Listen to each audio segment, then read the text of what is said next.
Hello friends, welcome to my YouTube channel. तो आज के इस वीडियो लेक्चर में हम देखेंगे types of matrices. Different types के मैट्रिसेस कैसे होते हैं वो पढ़ेंगे। ब्रीफ में उनका सब इंट्रोडक्शन वगैरह देखेंगे।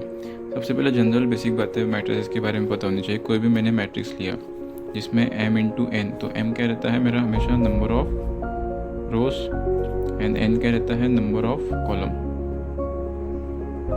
ओके, इतना आपको पता होगा। एंड m इंटू एन क्या रहता है ऑर्डर ऑफ अ मैट्रिक्स। उसी के साथ साथ किसी भी मैट्रिक्स के जनरल एलिमेंट को रिप्रेजेंट किससे करते हैं हम, ए आई जे से। सपोज कोई मैट्रिक्स में दिया रहा तो कैसे लिखेंगे, अगर 3x3 का मैट्रिक्स है उसको पोजीशन कैसे लिखेंगे, A11, A12, A13 and up to so on to लेकर A33 तक। ये बाकी आप लिख लेगा, आपको शायद पता भी होगा। ओके, ठीक है। सो ये थोड़ी बातें पता होनी चाहिए। इस हिसाब से हम डिफरेंट टाइप्स के मैट्रिक्स पढ़ेंगे। सबसे पहला टाइप आता है रो मैट्रिक्स एंड उसी के कंपेयर में देखेंगे हम कॉलम मैट्रिक्स। ओके, सो रो मैट्रिक्स क्या होता है, किसी भी मैट्रिक्स में हम पता है कि m इंटू एन ऑर्डर होता है, m number of rows N number of columns. So row matrix में क्या होता है, m की वैल्यू 1 हो जाती है, मतलब कि नंबर ऑफ रोज। ऐसा मैट्रिक्स जिसमें नंबर ऑफ रोज की वैल्यू अगर 1 हो उस मैट्रिक्स को कहेंगे रो मैट्रिक्स। एग्जांपल के तौर पे समझ सकते हैं, एक रो होना चाहिए और n नंबर ऑफ कॉलम। का नंबर ऑफ कॉलम कितने भी चलेंगे। ओके, सो एग्जांपल के तौर पे ABC, इसका ऑर्डर कितना हो जाएगा 1 इंटू 3, एक रो 3 कॉलम। m की वैल्यू यहाँ पे कितनी है 1, इसलिए रो मैट्रिक्स कहलाएगा। कॉलम मैट्रिक्स में क्या होगा, n की वैल्यू 1 होगी, यहाँ पे नंबर ऑफ कॉलम्स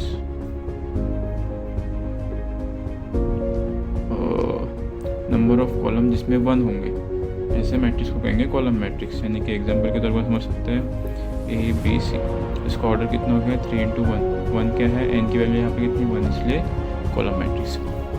ठीक है, अब नेक्स्ट मैट्रिक्स का टाइप पढ़ते हैं, third type. It is horizontal matrix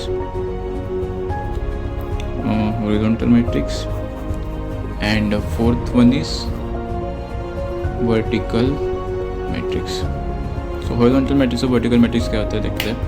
horizontal matrix एक ऐसा मैट्रिक्स होता है जिसमें नंबर ऑफ रोज कम रहेंगे नंबर ऑफ कॉलम से। जिसमें नंबर ऑफ रोज कम रहेंगे number of as compare to the number of columns. Example के तौर पे ABCDEF, इसमें ऑर्डर कितना है 2 इंटू 3, m की वैल्यू कितनी है 2, n की वैल्यू कितनी है 3, तो m is always less than n। सो ऐसे मैट्रिक्स में हॉरिजॉन्टल मैट्रिक्स समझ सकते हो। हॉरिजॉन्टल मतलब शेप देखना है, यहाँ पे रेक्टेंगुलर शेप हॉरिजॉन्टल टाइप दिया है, तो इस हिसाब से हॉरिजॉन्टल मैट्रिक्स। वर्टिकल मैट्रिक्स में मतलब वर्टिकली रेक्टेंगुलर शेप रहेगा एक। वर्टिकल मैट्रिक्स में क्या होता है कि नंबर ऑफ रोज ज़्यादा रहेंगे नंबर ऑफ कॉलम से। सेम अपोजिट, यहाँ पे नंबर ऑफ रोज कम थे, यहाँ पे नंबर ऑफ रोज ज़्यादा रहेंगे। एग्जाम्पल के तौर पे ABCDEF, यहाँ पे इसका ऑर्डर कितना हो गया 3 इंटू 2, m की वैल्यू कितनी है 3, n की value 2, m is greater than n। Okay, so यहाँ पे मतलब याद भी रखना है, कन्फ्यूजन ना हो, सिंपली शेप देखना। हॉरिजॉन्टल मैट्रिक्स मतलब कुछ इस तरीके से रेक्टेंगुलर शेप रहेगा सोया हुआ, एंड वर्टिकल मैट्रिक्स में स्टैंडिंग अपवर्ड इस तरीके से शेप रहेगा, rectangular shape. Okay, I hope समझ में आएगा। काफ़ी आसान टाइप पे नाम के हिसाब से, यहाँ पे रो मैट्रिक्स कॉलम मैट्रिक्स समझने में आसान है, वर्टिकल एंड हॉरिजॉन्टल मैट्रिक्स समझने में आसान है। फिफ्थ टाइप होता है it's a square matrix. Okay, 6 लिख देता हूँ मैं, नल मैट्रिक्स और जीरो मैट्रिक्स। सबसे पहले देखते हैं कि व्हाट इज स्क्वायर मैट्रिक्स। ऐसा मैट्रिक्स जिसमें नंबर ऑफ रोज और नंबर ऑफ कॉलम्स दोनों इक्वल हो, यानी कि 1 इंटू 1 भी चलेगा, 2 इंटू 2 भी चलेगा, 3 इंटू 3 भी चलेगा। एग्जाम्पल ले सकते हो ए कंसिडर के, इसमें 1 इंटू 1 ऑर्डर है, ABCD 2 इंटू 2, जिसमें number of rose and number of columns equal रहेंगे। ऐसे मैट्रिक्स को कहेंगे हम स्क्वायर मैट्रिक्स। 3x3 का भी एग्जाम्पल आप लिख सकते हो, एलिमेंट्स लिख दो 3x3, number of row number of column same, it's a square matrix. Okay, null matrix मतलब a matrix in which all the elements is equal to 0, मतलब कि ऐसा मैट्रिक्स ऐसा मैट्रिक्स होगा जिसके अंदर जो एलिमेंट्स है m इंटू एन कोई भी ऑर्डर रह सकता है, जिसके अंदर जो एलिमेंट्स है वो सारे के सारे एलिमेंट्स ज़ीरो है। मतलब अगर कोई माना मैंने 3x3 का मैट्रिक्स, तो ऐसे मैट्रिक्स में जिसमें सारे एलिमेंट ज़ीरो है, ऐसे मैट्रिक्स को कहेंगे हम नल मैट्रिक्स या फिर ज़ीरो मैट्रिक्स। ओके, सो आगे बढ़ते हुए देखते हैं। अब देखते हैं हम सेवन टाइप है सिंगुलर मैट्रिक्स एंड 8 टाइप है नॉन सिंगुलर मैट्रिक्स। ओके, सो सबसे पहले देखते हैं सिंगुलर मैट्रिक्स में मतलब क्या होता है। कोई भी मेरे पास अगर मैट्रिक्स दिया रहा m इंटू एन का, जो कि रहेगा square matrix. Singular matrix is a type of square matrix. तो ऐसा स्क्वायर मैट्रिक्स जिसके डिटर्मिनेंट की वैल्यू अगर ज़ीरो आती हो, ऐसा स्क्वायर मैट्रिक्स मतलब जिसमें number of rose and number of column same रहता है, ऐसा स्क्वायर मैट्रिक्स जिसमें डिटर्मिनेंट की वैल्यू अगर ज़ीरो आती है, उसको कहेंगे हम सिंगुलर मैट्रिक्स। जो ये 2x2 का भी हो सकता है, 3x3 का भी हो सकता है and so on, 4x4, 5x5 so on. Example के तौर पे समझते हैं, कोई डिटरमिनेंट दिया है मेरे पास 1 2 3 एंड इट्स 6। इस डिटरमिनेंट सपोज कोई b नाम देते तो डिटरमिनेंट ऑफ b की वैल्यू कितनी हो जाएगी 6 माइनस 6 विच इक्वल टू 0, यानी कि determinant of b equal to 0, तो ये सिंगुलर मैट्रिक्स कहलाएगा। ओके, इसके अब इसी के साथ देखते हैं नॉन सिंगुलर मैट्रिक्स। ऐसा स्क्वायर मैट्रिक्स, ये बहुत ज़्यादा इंपॉर्टेंट है। It is a type of square matrix, यानी कि m इक्वल टू n रहेगा। ऐसा स्क्वायर मैट्रिक्स जिसकी डिटर्मिनेंट की वैल्यू नॉट इक्वल टू 0 आती है, इसको नॉट इक्वल टू 0 आती है, उस मैट्रिक्स को कहेंगे नॉन सिंगुलर मैट्रिक्स। एग्जाम्पल के तौर पे 1 2 3 4, डिटर्मिनेंट की वैल्यू कितनी आ गई यहाँ पे 4 minus 6 which is equal to -2। Determinant की value is not equal to 0, then यानी कि ये जो गिवन मैट्रिक्स है वो मेरा नॉन सिंगुलर मैट्रिक्स कहलाएगा।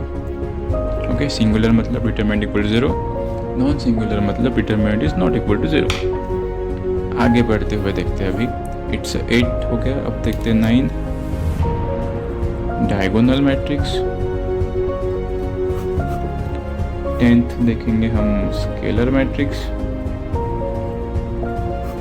एंड 11th है आइडेंटिटी मैट्रिक्स। मैं इसे साथ में इसलिए लिख रहा हूँ क्योंकि कुछ ना कुछ रिलेट है, जैसे कि रो मैट्रिक्स के साथ साथ कॉलम मैट्रिक्स था, हॉरिजॉन्टल के साथ साथ वर्टिकल मैट्रिक्स, यहाँ पे सिंगुलर मैट्रिक्स के non singular matrix. Comparative study करके बढ़ेंगे ना टाइप सारे, तो याद रखने के लिए आसान होंगे। इसी तरह diagonal matrix, scalar matrix and identity matrix, तीनों को एक साथ पढ़ना, जल्दी समझिएगा। ओके, डायगोनल मैट्रिक्स मतलब क्या होता है? ऐसा मैट्रिक्स, ऐसा स्क्वायर मैट्रिक्स, ये सबसे ज़्यादा इंपॉर्टेंट है। डायगोनल मैट्रिक्स हो, स्केलर मैट्रिक्स हो, आइडेंटिटी मैट्रिक्स हो, ये तीनों स्क्वायर मैट्रिक्स के ही टाइप है। मतलब कि जिसमें m इक्वल टू n रहेगा, जिसमें m इक्वल टू n रहेगा, जिसमें m इक्वल टू n रहेगा, मतलब number of rose and number of columns की वैल्यू सेम रहेगी। ऐसा डायगोनल मैट्रिक्स ऐसा स्क्वायर मैट्रिक्स जिसमें डायगोनल के एलिमेंट्स को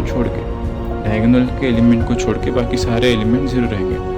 कोई मेरे पास A B C D या फिर 3x3 लेता A B C D E F G H I, ये 2x2 का मैट्रिक्स ले लिया मैंने, 3x3 का स्क्वायर मैट्रिक्स ले लिया। डायगोनल के एलिमेंट्स यहाँ कौन से A और D, यहाँ पे A E I। डायगोनल के एलिमेंट को छोड़कर बाकी सारे एलिमेंट अगर ज़ीरो हो गए, यानी कि A D तो एंड बाकी के एलिमेंट ज़ीरो कर दिए मैंने, A E I बाकी के एलिमेंट्स ज़ीरो कर दिए। सो ऐसे मैट्रिक्स को कहेंगे हम डायगोनल मैट्रिक्स। ध्यान से सुनना, डायगोनल मैट्रिक्स में सिर्फ डायगोनल के एलिमेंट को छोड़कर बाकी सारे एलिमेंट्स अगर ज़ीरो है तो वो डायगोनल मैट्रिक्स कहलाएगा। ओके, अब सिमिलरली काफ़ी सिमिलर तीनों टाइप से। अब स्केलर मैट्रिक्स क्या कहलाता है? स्केलर मैट्रिक्स मतलब ही डायगोनल मैट्रिक्स की तरह ही होता है, बट ऐसा डायगोनल मैट्रिक्स जिसमें कि डायगोनल्स के एलिमेंट सेम हो। यहाँ पे डायगोनल्स के एलिमेंट कोई भी हो सकते थे, A E I तीनों डिफरेंट है, बट यहाँ पे अगर डायगोनल के एलिमेंट तीनों सेम हो और बाकी के तो एलिमेंट सारे ज़ीरो हो, तो ऐसे मैट्रिक्स को कहेंगे हम स्केलर मैट्रिक्स।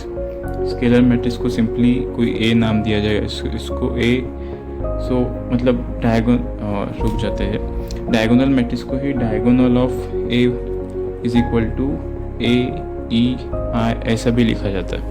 क्योंकि यहाँ पे मुझे पता चल रहा है कि डायगोनल मैट्रिक्स में डायगोनल के एलिमेंट को छोड़कर बाकी सारे तो 0 होने वाला है। और यहाँ पे 3 अगर डायगोनल के एलिमेंट दिए तो ऑब्वियसली स्क्वायर मैट्रिक्स के अकॉर्डिंग 3/3 का मैट्रिक्स होगा। सो अगर मैंने कहीं कहता है कि डायगोनल ऑफ ए 2 and 3, तो मैं इसका मैट्रिक्स कैसे बनाऊंगा? 2 और 3 डायगोनल के एलिमेंट और बाकी सारे तो 0 ही रहने वाला है। 2/2 का मैट्रिक्स बन गया इस तरीके से। सो अब एक ऐसा ये डायगोनल मैट्रिक्स है, स्केलर मैट्रिक्स मतलब ऐसा डायगोनल मैट्रिक्स जिसमें डायगोनल के एलिमेंट सारे सेम रहेंगे। ऐसे मैट्रिक्स को कहेंगे हम स्केलर मैट्रिक्स। यहाँ पे लिख देता हूँ कि diagonal elements are same. So diagonal के एलिमेंट जिसमें सेम रहेंगे ऐसे मैट्रिक्स को कहेंगे हम स्केलर मैट्रिक्स। अब देखो आइडेंटिटी मैट्रिक्स मतलब क्या? आइडेंटिटी मैट्रिक्स ही स्केलर मैट्रिक्स की तरह है, बट ऐसे मैट्रिक्स में जिसमें डायगोनल के एलिमेंट की वैल्यू 1 रहेगी, जिसमें डायगोनल के एलिमेंट्स की वैल्यू 1 रहेगी, ऐसे मैट्रिक्स को कहेंगे हम आइडेंटिटी मैट्रिक्स। ओके, ये 3/3 का मैंने लिख लिया, 2/2 का भी लिख सकते हैं, जिसमें डायगोनल के एलिमेंट्स सारे 1 होंगे, यानी कि diagonal elements are equal to 1 and other remaining elements are equal to 0, यानी कि सिर्फ डायगोनल के एलिमेंट्स 1 रहेंगे एंड बाकी सारे बचे कुछ एलिमेंट्स 0 रहेंगे। ऐसे मैट्रिक्स को कहेंगे हम आइडेंटिटी मैट्रिक्स। फिर से तीनों समझने की कोशिश करते हैं। डायगोनल मैट्रिक्स मतलब डायगोनल के एलिमेंट को छोड़ करके AEI को छोड़ करके बाकी सारे मिले 0 हो जाएंगे। स्केलर मैट्रिक्स मतलब डायगोनल मैट्रिक्स ही रहेगा, वो सिर्फ उसमें डायगोनल के एलिमेंट्स तीनों एलिमेंट्स सेम रहेंगे। ऐसे मैट्रिक्स को कहेंगे स्केलर मैट्रिक्स।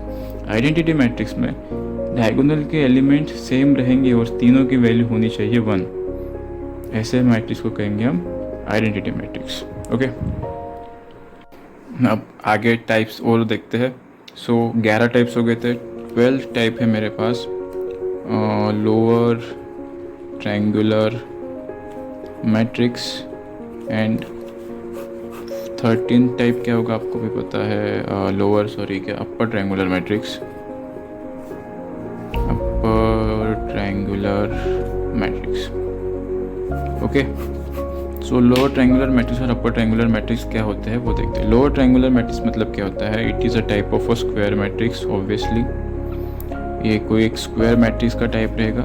ऐसा मैट्रिक्स जिसमें सपोज मैंने 3/3 का कोई मैट्रिक्स कंसिडर कर लिया, ऐसा मैट्रिक्स जिसमें डायगोनल के एलिमेंट्स ABC कोई होंगे, उसके साथ साथ नीचे भी EFG कोई एलिमेंट्स होंगे, और जो डायगोनल है उसके ऊपर के एलिमेंट सारे 0 रहेंगे, यानी कि डायगोनल के ऊपर के जो बचे कुछ एलिमेंट्स है वो 0 रहेंगे, नीचे मतलब कोई एलिमेंट्स रहेंगे। ऐसे मैट्रिक्स को कहेंगे हम लोअर ट्रायंगुलर मैट्रिक्स। देखो लोअर में अपर डायगोनल के अपर के एलिमेंट 0 रहेंगे, तो अपर ट्रायंगुलर मैट्रिक्स में क्या होगा? A नाम दिया, इससे B नाम दिया, क्या हो जाएगा? PQR कोई डायगोनल के एलिमेंट, STU कोई होंगे एंड डायगोनल के नीचे के एलिमेंट 0 रहेंगे। लोअर ट्रायंगुलर मैट्रिक्स में डायगोनल के ऊपर के एलिमेंट 0 रहेंगे, अपर ट्रायंगुलर मैट्रिक्स में डायगोनल के नीचे के एलिमेंट्स सारे 0 रहेंगे।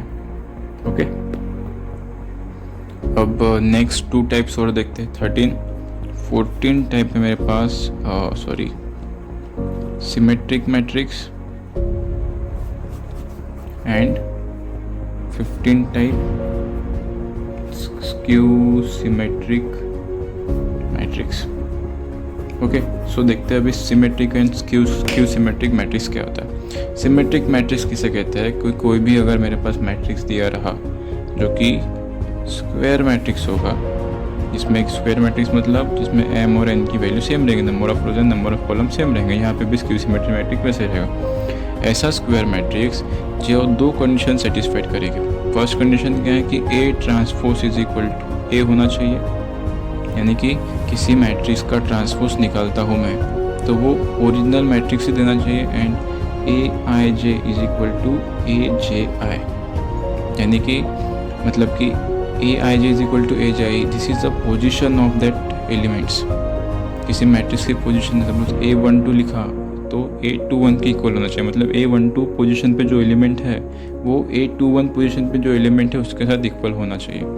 A32 का A23 के साथ इक्वल होना चाहिए, यानी कि ये Aij is equal to Aj है। तो ये दो कंडीशन अगर कोई मैट्रिक्स सेटिस्फाइड करता है तो उसे हम कहेंगे सिमेट्रिक मैट्रिक्स। एग्जाम्पल से समझते हैं। एग्जाम्पल क्या लिख सकता हूँ मैं, 1 2 3 1 सॉरी 1 2 2 4 लेते हैं, 1 2 2 4, ठीक है। वेट, ठीक है। तो दो कंडीशन कहती है, पहली A transpose is equal to A होना चाहिए, तो इसका A ट्रांसपोज निकालता हो क्या हो जाएगा 1 2 2 4। रो को कॉलम के साथ इंटरचेंज करना पड़ता है, 1 2 को इधर लिखा कॉलम में एंड 2 4 को, ओके। सो A ट्रांसपोज का निकालने के बाद भी मुझे A ही मिला। सेकेंड कंडीशन कहती है कि Aij is equal to Aj होना चाहिए। यहाँ पे 2/2 का मैट्रिक्स है तो A11 पोजीशन को तो कुछ आएगा नहीं, A11 का A11 से इक्वल होगा, यानी कि इक्वल होगा। A12 पोजीशन पे 2 है तो A12 पोजीशन पे जो एलिमेंट है वो A21 पोजीशन पे जो एलिमेंट है उसके इक्वल होना चाहिए। A12 पोजीशन पे 2 है, A21 पोजीशन पे 2 है। सेकंड कंडीशन भी सेटिस्फाइड कर रहा है, यानी कि जो गिवन मैट्रिक्स मेरे पास A दिया है इट्स अ सिमेट्रिक मैट्रिक्स। फिर से देखते हैं सिमेट्रिक मैट्रिक्स में दो कंडीशन क्या सेटिस्फाइड करने को ना, A transpose is equal to A and second condition is Aij is equal to Aj है, ओके। अब देखते हैं what is skew symmetric matrix. Example मैंने 2/2 मैट्रिक्स का लिया है, 3/3 मैट्रिक्स का भी ऐसे एग्जांपल बनेगा, ओके। स्क्यू सिमेट्रिक मैट्रिक्स मतलब क्या है? Skew symmetric matrix is also example of square matrix जिसमें कि रो एंड कॉलम की वैल्यूज सेम रहेंगे। ऐसा मैट्रिक्स जो, इसमें भी दो कंडीशन सेटिस्फाइड करने को चाहिए। ऐसा मैट्रिक्स जिसमें A ट्रांसपोज की वैल्यू -A हो, यानी कि किसी मैट्रिक्स का ट्रांसपोज निकालने के बाद निगेटिव ऑफ दैट मैट्रिक्स मिल रहा है मुझे। And second condition is that Aij is equal to minus of Aji होना चाहिए। Aij is equal to minus of Aji, ऐसे मैट्रिक्स को कहेंगे हम skew symmetric matrix, okay. So example से समझते हैं। देखो कंडीशंस काफ़ी सिमिलर है, A transpose is equal to A transpose is equal to minus है, यहाँ पे Aij is equal to Aj, Aij is equal to minus of Aj, ठीक है। यहाँ पे सिर्फ plus and this is a minus. Symmetric matrix, skew symmetric matrix पता होना चाहिए, कंफ्यूजन नहीं होना चाहिए, ओके। सो एग्जाम्पल कोई मैट्रिक्स मैंने ले लिया मेरे पास 1 और 2 -2 and 4, ओके। 1 2 -2 and 4, इससे बेटर नहीं, ये नहीं लेते। कोई मैट्रिक्स कंसिडर किया मैंने 0 2 -2 and 0 ही ले लेते हैं, ओके। सो यहाँ पे देखो इसका फर्स्ट कंडीशन सेटिस्फाई करने की कोशिश करते हैं। A transpose is equal to -A, इसका ट्रांसपोज निकाला मैंने, क्या हो जाएगा 0, रो में जो एलिमेंट है वो कॉलम में लिख दो, 0 2 को मैंने 0 2 कॉलम में लिख दिया, -2 0 को -2 0 कॉलम C2 में लिख दिया। इससे माइनस मैंने कॉमन निकाला अगर, तो minus of 0 2 -2 and 0 which is this, ये A मैट्रिक्स है मेरा ओरिजिनली 0 2 -2 0 फ्रॉम 1, ओके। यानी कि A ट्रांसपोज की वैल्यू -A के इक्वल ही आ रही है। मैंने ये फर्स्ट कंडीशन सेटिस्फाइड कर दिया। सेकंड कंडीशन क्या थी, Aij is equal to minus of Aj। यहाँ पे पोजीशन कौन सी लेंगे, 1 2 पोजीशन लेंगे, तो A12 पोजीशन पे जो एलिमेंट होगा वो माइनस ऑफ A21 होना चाहिए। A12 पोजीशन पे कौन सा एलिमेंट है, यहाँ पे A12 पोजीशन पे 2 है and minus of A21 position पे कौन सा एलिमेंट है -2, 2 इज इक्वल टू 2। ये भी कंडीशन सेटिस्फाइड कर रही है, यानी कि कोई भी अगर ऐसा मैट्रिक्स हो जो A transpose is equal to minus है and A transpose is equal to minus है, जो ओरिजिनल मैट्रिक्स है उसको माइनस साइन से अगर मल्टीप्लाई होकर अगर मिल रहा है मुझे, एंड दूसरी condition Aij is equal to minus of Aj है, ऐसे मैट्रिक्स को कहेंगे हम skew symmetric matrix. Symmetric matrix and skew symmetric matrix comparative करके पढ़ेंगे तो इजीली समझ में आएगा, ओके। सो अभी नेक्स्ट मैट्रिक्स पढ़ते हैं, 15 हो गए थे। अब 16th टाइप है मैट्रिक्स का, वो होता है आइडेम्पोटेंट मैट्रिक्स। आइडेम्पोटेंट मैट्रिक्स मतलब क्या होता है वो देखते हैं। ऐसा मैट्रिक्स, सपोज मेरे पास कोई मैट्रिक्स दिया है A, ऐसा मैट्रिक्स जो A स्क्वायर, अगर उस मैट्रिक्स का मैंने स्क्वायर लिया उसके बाद भी अगर A ही मिल रहा है मुझे, किसी मैट्रिक्स का स्क्वायर किया मैंने उसके बाद भी मुझे A ही मिल रहा है, तो ऐसे मैट्रिक्स को कहते हैं आइडेम्पोटेंट मैट्रिक्स, ठीक है। तो अभी एक एग्जांपल देखते हैं। एग्जांपल के लिए मैंने A मैट्रिक्स कंसिडर किया 4 -1 12 और -3। सो इसका अभी स्क्वायर करना है, तो A स्क्वायर क्या आ जाएगा 4 minus 1 12 minus 3, 4 minus 1 12 minus 3। Solve करेंगे सब। 4 4 ज़ा 16, माइनस 1 और ये माइनस 12 हो गया।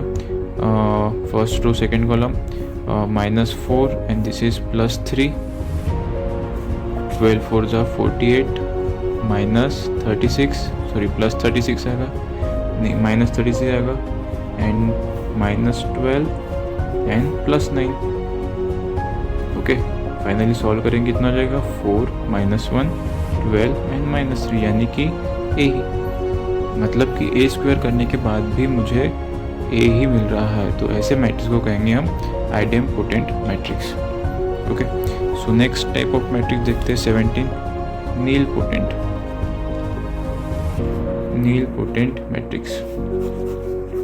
नीलपोटेंट मैट्रिक्स क्या होता है? अगर मेरे पास कोई मैट्रिक्स दिया रहा ए, सो ए का power p which is equal to 0, where p is positive integer.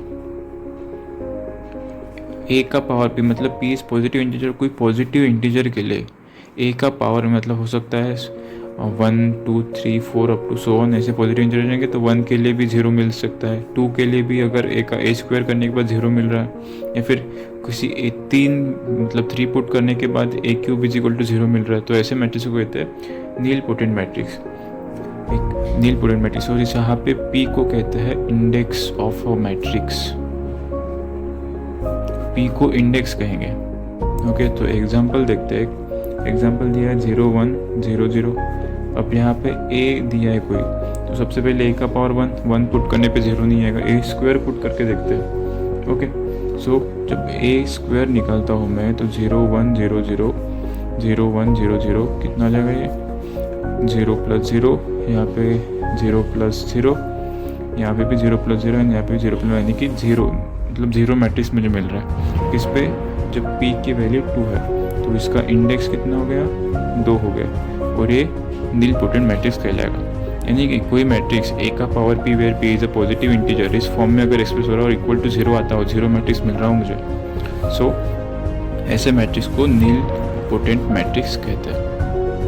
Okay, next matrix देखते हैं 18th पीरियोडिक मैट्रिक्स। नाम से ही समझ में आ रहा होगा, किसी पर्टिकुलर पीरियड के बाद खुद को रिपीट करेगा।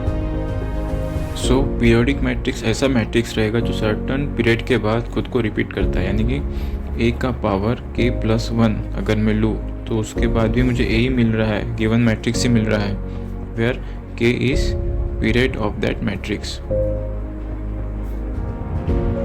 ऐसा मैट्रिक्स जो किसी k की वैल्यू के लिए, यहाँ पे k क्या है पॉजिटिव इंटीजर, किसी k की वैल्यू के लिए खुद को रिपीट करता है, तो ऐसे मैट्रिक्स को कहते हैं पीरियोडिक मैट्रिक्स। एग्जांपल से देखते हैं, कोई a मेरे पास मैट्रिक्स दिया है 4 माइनस 1 12 एंड माइनस 3, जो हमने आइडेम्पोटेंट मैट्रिक्स के लिए यूज़ किया था वही, जिसमें क्या था a स्क्वायर की a वैल्यू मिल रही थी, यहाँ पे स्क्वायर करने के बाद मुझे a ही वैल्यू मिल रही थी। तो यहाँ से कंपेयर करेंगे तो यहाँ से k की वैल्यू कितनी आ जाएगी 1, मतलब कि a 1 plus 1 is equal to a। यहाँ पे k की वैल्यू कितनी होगी 1, मतलब कि इस पर्टिकुलर मैट्रिक्स का पीरियड कितना हो गया 1। इस 1 के बाद ये खुद को रिपीट करता है, यानी कि a square is equal to a ही मुझे मिल रहा है। तो खुद को जैसे a मतलब a का power k plus 1 is equal to a, तो ऐसे मैट्रिक्स को कहेंगे पीरियोडिक मैट्रिक्स जो खुद को सर्टन पीरियड के बाद रिपीट करेगा। ओके, नेक्स्ट मैट्रिक्स देखते हैं which is 19th type of matrix, वो है इनवॉलेंट्री मैट्रिक्स, एंड उसके बाद रहता है ऑर्थोगोनल मैट्रिक्स। सबसे पहले समझते हैं इनवॉलेंट्री मैट्रिक्स मतलब क्या होता है।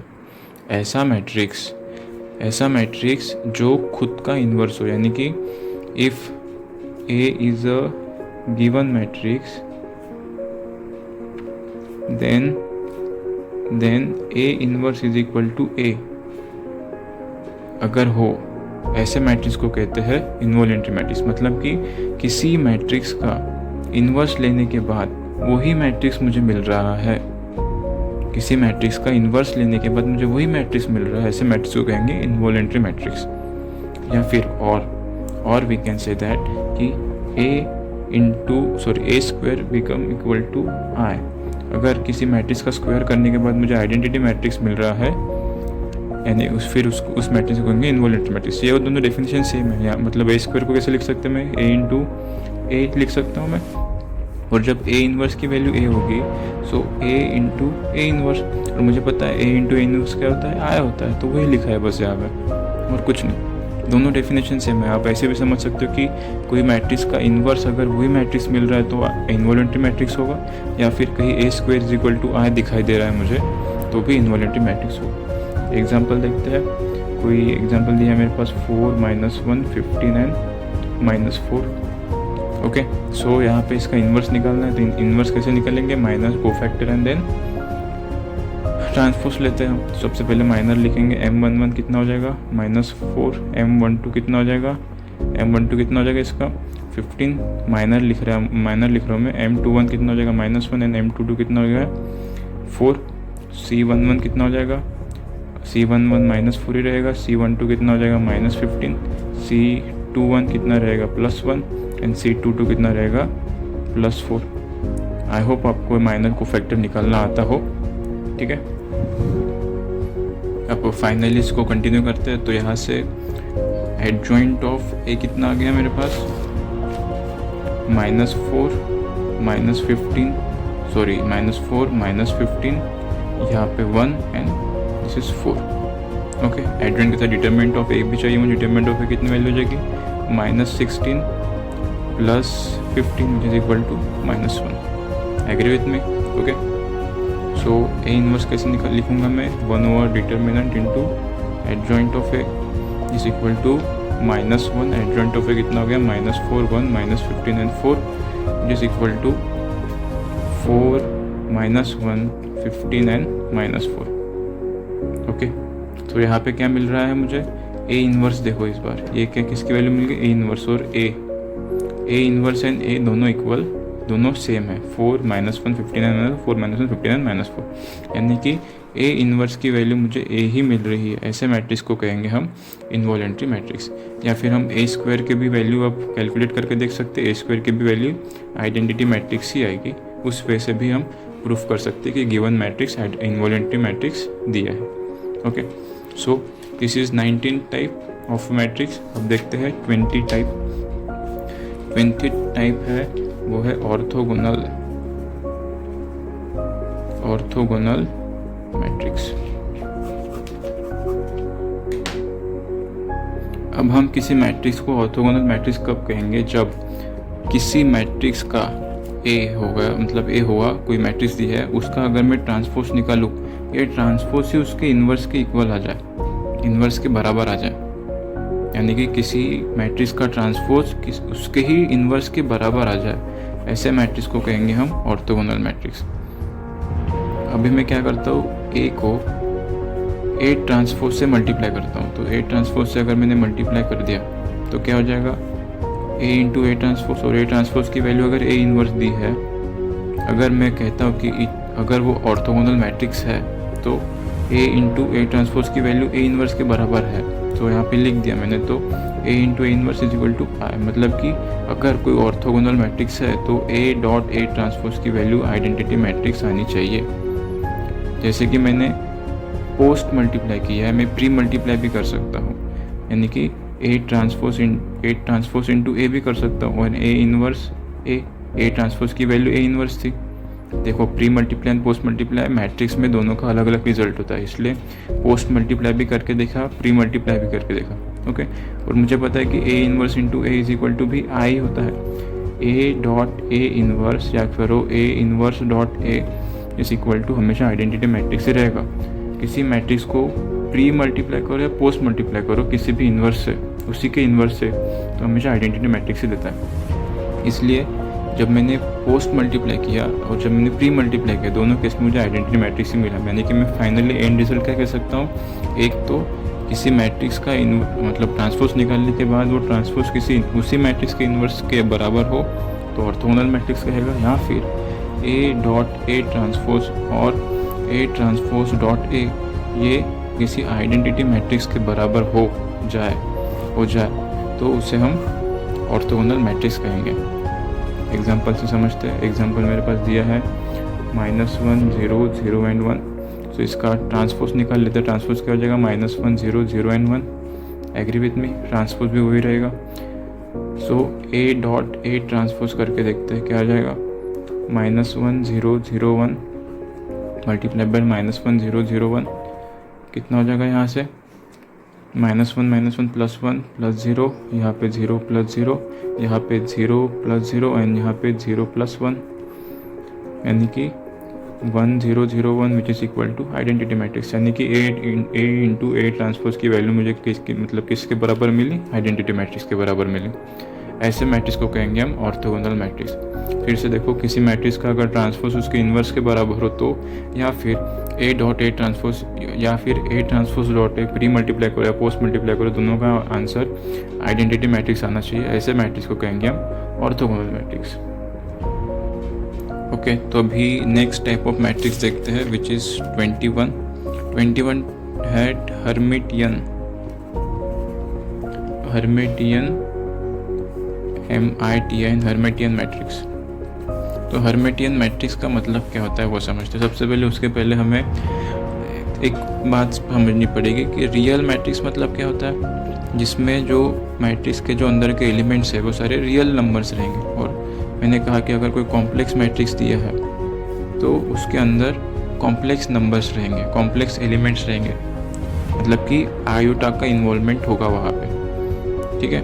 सो ऐसे मैट्रिक्स को कहेंगे कॉम्प्लेक्स मैट्रिक्स। ज़रूरी नहीं कि सारे एलिमेंट्स कॉम्प्लेक्स नंबर ही हो सकता है उसमें रियल भी हो सकता है, कॉम्प्लेक्स भी हो सकता है, but complex number, complex element होना ज़रूरी है। ऐसे मैट्रिक्स कहेंगे कॉम्प्लेक्स मैट्रिक्स। ओके, सो हर्मिटियन मैट्रिक्स कॉम्प्लेक्स मैट्रिक्स से रिलेटेड है। ऐसा मैट्रिक्स जिसमें उससे पहले भी और एक बात समझ लेते हैं कि कॉन्जुगेट ऑफ मैट्रिक्स क्या होता है, ज़रूरत पड़ेगी उसकी। कॉन्जुगेट ऑफ मैट्रिक्स, अगर मेरे पास कोई मैट्रिक्स दिया रहा 0 1 plus iota minus iota and 3, 0 1 plus iota minus iota and 3, तो इसका कॉन्जुगेट कैसे लिखेंगे। सपोज इसे A से डिनोट करते हो, कॉन्जुगेट को A बार से डिनोट करेंगे। इसका कॉन्जुगेट क्या करता है, सिर्फ जो इमेजिनरी पार्ट है, इमेजिनरी पार्ट का साइन चेंज कर देता है। यहाँ पे 0 तो 0 रहेगा, इमेजिनरी पार्ट यहाँ पे I है तो I का साइन कौन सा प्लस है, तो यहाँ पे चेंज कर देंगे माइनस से। 1 माइनस आयोटा, यहाँ पे माइनस I का साइन क्या, माइनस मतलब आयोटा का साइन क्या माइनस है, तो यहाँ पे plus iota and 3 as it is. Real number को कुछ नहीं छेड़ना, सिर्फ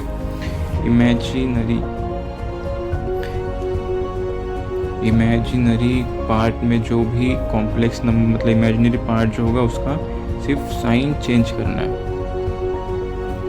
ये इंपॉर्टेंट, इमेजिनरी पार्ट का सिर्फ साइन चेंज करना है, कॉन्जुगेट फाइंड मतलब उससे कॉन्जुगेट फाइंड करेंगे।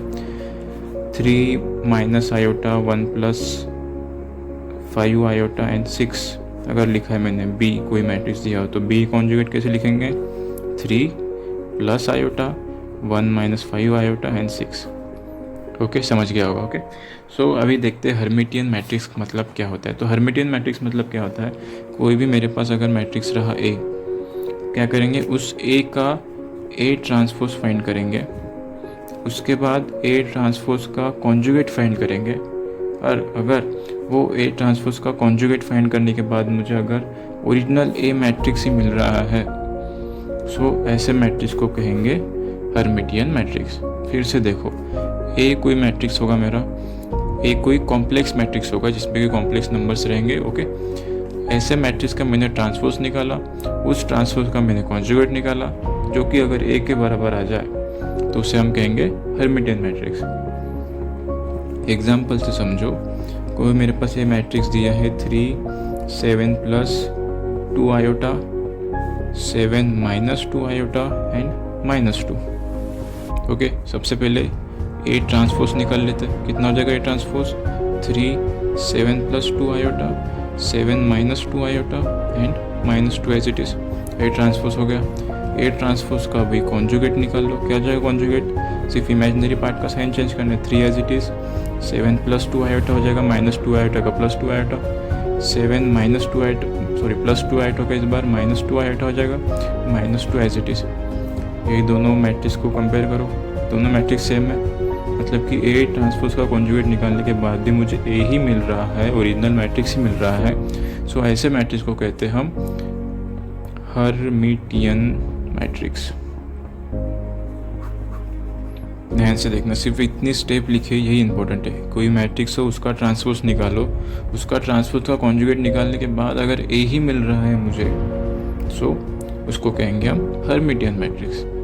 अब इसके बाद 22 टाइप मतलब 22nd टाइप देखते हैं, स्क्यू हर्मिटियन मैट्रिक्स। अगर आपको हर्मिटियन मैट्रिक्स समझ में आ गया हो तो स्क्यू हर्मिटियन मैट्रिक्स समझने में कोई दिक्कत नहीं। हर्मिटियन मैट्रिक्स में क्या था, ए का ट्रांसपोज निकालो, कॉन्जुगेट निकालो, ए के बराबर आना चाहिए। स्क्यू हर्मिटियन मैट्रिक्स में ए मैट्रिक्स का ट्रांसपोज निकालो, उस ट्रांसपोज का कॉन्जुगेट निकालो, और अगर वो माइनस ऑफ ए के इक्वल आ जाए, अगर वो माइनस ऑफ ए के इक्वल आ जाए तो हम कहेंगे जो गिवन मैट्रिक्स है वो स्क्यू हर्मिटियन मैट्रिक्स रहेगा। यहाँ पे प्लस ए था, मतलब कि सिर्फ पॉजिटिव क्वांटिटी ए की, जो एज इट इज़ जो मेरा मैट्रिक्स था वो जो है यहाँ पे सिर्फ निगेटिव से मल्टीप्लाई करके आना चाहिए। ओके, सो ऐसे मैट्रिक्स को कहेंगे हम स्क्यू हर्मिटियन मैट्रिक्स। एग्जांपल देखते हैं, 0 - 2 + आयोटा, 2 + आयोटा एंड 0। अगर ये मेरे पास कोई मैट्रिक्स दिया रहा, सो इसका ए ट्रांसपोज कैसे निकालेंगे, 0 - 2 + आयोटा, 2 + आयोटा एंड 0। ट्रांसपोज समझ में आ गया। ए ट्रांसपोज का कॉन्जुगेट निकालता हूँ मैं, क्या हो जाएगा, 0 2 - आयोटा, सॉरी इमेजिनरी पार्ट का साइन चेंज कर दिया, -2 - आयोटा प्लस आयोटा का minus iota, 0 as it is. अब यहाँ से मैं माइनस कॉमन निकल लेता हूँ, माइनस कॉमन निकलना क्या हो जाएगा, 0 - 2 + आयोटा, यहाँ से 2 + आयोटा बचेगा, ये 0 एज इट इज़। और यही ए मैट्रिक्स के बराबर है, जो कि गिवन मेरा मैट्रिक्स था ये वाला। ओके, सो इससे समझ में क्या आता है कि ए कोई भी मैट्रिक्स लो, उसका ट्रांसपोज निकालो, उसका ट्रांसपोज का कॉन्जुगेट निकालो, अगर वो निगेटिव ऑफ गिवन मतलब गिवन मैट्रिक्स के बराबर आता हो, सो उसे हम स्क्यू हर्मिटियन मैट्रिक्स कहेंगे। एंड हर्मिटियन मैट्रिक्स मतलब किसी मैट्रिक्स का ट्रांसपोज निकालो, उसका कॉन्जुगेट निकालो, अगर ए के बराबर आता हो तो उसे हम हर्मिटियन मैट्रिक्स कहेंगे। अब आगे देखते हैं, आगे है हमारा 23rd टाइप, इसका नाम है टोप्लिट्स मैट्रिक्स। स्पेलिंग क्या है, TOEPLITZ, टोप्लिट्स मैट्रिक्स। ओके, मैंने स्पेलिंग मतलब कि बोलते वक्त कुछ गलत बोल दिया हो तो समझ लेना, आप स्पेलिंग यही सही है। सो टोप्लिट्स मैट्रिक्स क्या होता है वो देखेंगे। ऐसा मैट्रिक्स जिसमें diagonal elements are same, it's a type of a square matrix. Toeplitz matrix क्या रहेगा, कोई स्क्वायर मैट्रिक्स रहेगा जिसमें कि m = n, number of rose and number of column same रहेंगे। उस मैट्रिक्स में अगर डायगोनल के एलिमेंट सारे सेम हैं, सिर्फ डायगोनल के एलिमेंट, बाकी बचे कुछ एलिमेंट कुछ भी रह सकते, 0 या कोई मतलब कोई एलिमेंट रहेगा, कोई भी चलेगा, सिर्फ अगर डायगोनल के एलिमेंट सारे सेम हो तो उस मैट्रिक्स को कहेंगे Toeplitz matrix. A B C ये 2x2 का मैट्रिक्स, डायगोनल के एलिमेंट दोनों सेम है। या फिर और एग्जांपल ले सकते हैं, सपोज B यहाँ पे 2 3 4 5 6 एंड 7 कोई भी बाकी रहे चलेगा, बट डायगोनल के एलिमेंट जो है वो सेम होने चाहिए। ऐसे मैट्रिक्स को कहेंगे टोप्लिट मैट्रिक्स, मतलब टोप्लिट्स मैट्रिक्स। इसे हम मतलब कि जनरल फॉर्म में कैसे लिख सकते कि AIJ वेयर I = J, यानी कि 1 पोजीशन, 2 पोजीशन, 3 पोजीशन, जो भी हो वो सारे elements are must be same, वो सारे एलिमेंट सेम होने चाहिए। यानी कि A11 पोजीशन का एलिमेंट, A22 पोजीशन का एलिमेंट एंड A33 पोजीशन का एलिमेंट, यानी कि ये जो डायगोनल एलिमेंट्स है वो सेम होने चाहिए। ये कंडीशन है टोप्लिट्स मैट्रिक्स के लिए। सो ऐसे मैट्रिक्स को कहेंगे Toeplitz matrix. And finally 24th type of matrix वो है stochastic matrix. Stochastic matrix STOCHASTIC, stochastic matrix. Stochastic matrix क्या कहता है वो देखेंगे। स्टोचैस्टिक मैट्रिक्स कहता है यहाँ पे 2 कंडीशन होते हैं इस मैट्रिक्स की। Obviously it's a type of a square matrix, ये भी एक स्क्वायर मैट्रिक्स का टाइप होता है। इसमें 2 कंडीशन है। फर्स्ट कंडीशन क्या होती है कि जो मेरा जो एलिमेंट्स रहते हैं किसी भी मैट्रिक्स के अंदर, जो एलिमेंट्स रहते हैं वो एलिमेंट्स इस बार सिर्फ 0 से लेके 1 तक ही होने चाहिए। यानी कि अगर मैंने किसी मैट्रिक्स में 2 है, ये 2 एलिमेंट है बोला तो ये कंसिडर नहीं होगा, 3 कंसिडर नहीं होगा, 1/2 कंसिडर होगा, 1/3 कंसिडर होगा। Okay, no negative number and 1 से बड़ा भी नहीं होना, 0 से छोटा भी नहीं होना। 0 के 1 से बीच में जो भी एलिमेंट्स आएंगे वो सारे स्टोचस्टिक मैट्रिक्स में कंसीडर किए जाएंगे, ठीक है। ये it's first condition. And second condition क्या है कि हर कॉलम का समेशन, यानी कि summation of C1, summation of C2, summation of C3, अगर कंसीडर किया मैंने कि 3x3 का अगर मैट्रिक्स दिया है ना, 3x3 का कोई मैट्रिक्स दिया है, this is C1 row, C1 column, sorry C2 column and C3 column, तो summation of C1, summation of C2 and summation of C3, इन सारों का समेशन के वैल्यू 1 आना चाहिए। इन सारे एलिमेंट जो सम, मतलब जो C1 कॉलम में जो एलिमेंट्स होंगे उनका सम बनाना चाहिए, इसका भी सम बनाना चाहिए, इसका भी सम बनाना चाहिए। This are the 2 condition for this given matrix. Example से समझते हैं, ठीक है। कोई एग्जाम्पल मेरे पास दिया है 1/4, 1/2, 1/4, 1/3, 2/3, 0 एंड 0, 3/4 एंड 1/4। ये मेरे पास कोई 3x3 का मैट्रिक्स दिया हुआ है। इसमें सारे एलिमेंट जो है A, I, J, कोई भी एलिमेंट्स है वो सारे 0 से लेके 1 के बीच में है, जो कि मेरी फर्स्ट कंडीशन सेटिस्फाइड करती है। सारे एलिमेंट 0 से लेके 1 के बीच में है। और सेकंड कंडीशन कहती है कि summation of each column is equal to 1 होना चाहिए। तो समेशन ऑफ C1 कितना हो जाएगा, 1/4 प्लस 1/2 प्लस 1/4 कितना हो जाएगा, ये it's 1, sorry 1/4, 1/4, 2/4, 2/4 plus 1/2, 1/4 plus 1/4, 2/4 and 1/2 as it is, तो इट्स 1/2 एंड 1/2, 1/2 1 हो जाएगा। Okay, summation of C2 1/3 plus 2/3 plus 0, 3/3 equal to 1 and summation of C3 0 plus 3/4 plus 1/4 which is equal to 1। यानी कि ये दोनों कंडीशन ये गिवन मैट्रिक्स सेटिस्फाइड कर रहा है, तो ऐसे मैट्रिक्स को कहेंगे हम stochastic matrix, STOCHASTIC matrix. Okay, so this are the 24 types of matrix जितना हमें पता था, हमने सारे मैट्रिक्स डिस्कस किए हैं। Thanks for watching. कोई डाउट हो तो कमेंट सेक्शन में ज़रूर पूछ सकते हैं। पसंद ना आए तो लाइक करें, कमेंट करें, शेयर करें and subscribe my YouTube channel. Thank you.